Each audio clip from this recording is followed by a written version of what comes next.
আসসালামু আলাইকুম ওয়া বারাকাতুহু।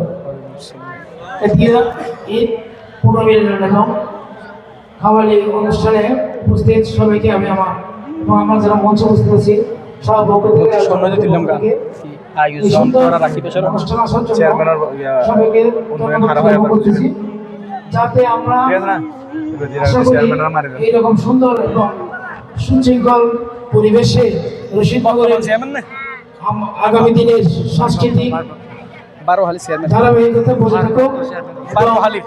যারা আজকে সাহস করে যারা আজকে তরুণরা সাহস করে যে আজকে অনুষ্ঠান আয়োজন করলো, তারা যাতে আগামী দিনের রশিদনগরের স্বপ্ন নষ্ট হয় এবং ওদের মাধ্যমে আমাদের যাতে অপসংস্কৃতি থেকে বের হয়ে এসে সোনালী বাংলাদেশ পাই এবং সেই সারথি এখান থেকে যাতে রশিদনগর থেকে শুরু হয় সেটা আমরা আশা করি।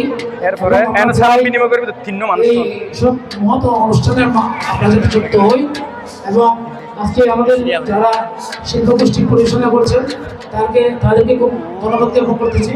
তাদের অক্লান্ত পরিশ্রম এবং সুন্দর বছর মাধ্যমে আমরা অনেক কিছু জানতে পারলাম, আনন্দ মুহূর্ত সময় কাটাতে পারলাম এবং আমি চাই আরো দীর্ঘদিন আমরা এই অনুষ্ঠানের মাধ্যমে আসতে শুরু হলো এবং এই যদি চাই থাকে সামনে এবং আমাদের যতটুকু সুবিধা চেষ্টা করবো এবং এলাকাবাসীর পক্ষ থেকে আমি সবাইকে করতেছি আপনারা আসুন, আমরা বিভিন্ন সুন্দর এবং সাংস্কৃতিক বিভিন্ন প্রোগ্রামে যুক্ত হই এবং দীর্ঘ সুস্বাস্থ্য এবং সুন্দর জীবন কামনা করে আমি আমার কথা বলছিলাম। আসসালামু আলাইকুম ওয়া রাহমাতুল্লাহি ওয়া বারাকাতুহু।